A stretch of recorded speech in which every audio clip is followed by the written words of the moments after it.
again, a really unique perspective, and we're really here to share that with you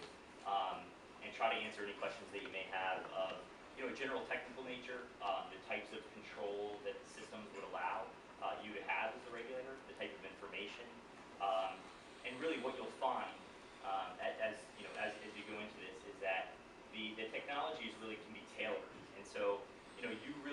really have to figure out as a regulator what your risk profile is, or what your level of aversion to risk is, and what your level of control, desired control is. And so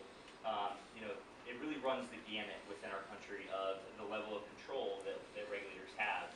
when employing a central system, or really just when regulating gaming. So some of them fully operate the systems themselves. They ramp up staff, and they staff it, and they get people trained, and they have a whole operations center that falls totally under the regulator, and they do all of the day-to-day operation. And then I would say the other side of that spectrum would be regulators who take the approach where they hire a qualified operator who operates the system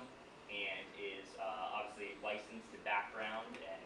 really ends up being a trusted operator, and really part of an extension of the lottery, but already has all of that knowledge embedded.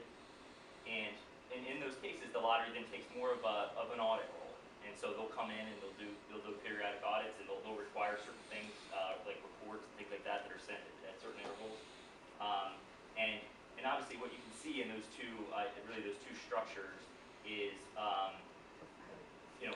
in this case, obviously, you're going to look at a structure that's more robust as far as overall size, capability, job creation, those types of things. But if the goal is to have something that is sleeker and smaller, and is clearly less expensive as far as budget-wise, then this side of the spectrum is what you would see within those various markets. And so, and what I would say too is that the technology is, and this is the technology is what we do, so we get excited about it. But it's interesting to see how the technology is actually allowing regulators to really be more effective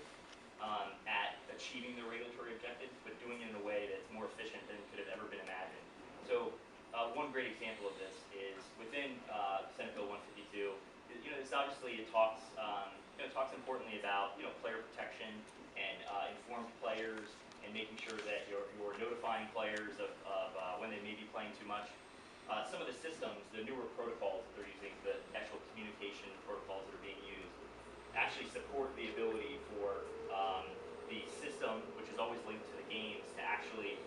kind of take over parts of the game, almost like if you have a TV and you have a picture-in-picture, where you can bring up another channel here in the corner, and then you're playing on the primary display here, and you can actually send messages like that to the player. You can send a little short video clip, informative about where they can call if they feel like they have a gambling problem. And so these are all things that the technology is really fostering, and which is so much different than maybe back in the day if it was a pamphlet or some other type of mechanism that just may not be as effective. So in the technology itself, from a monitoring control standpoint,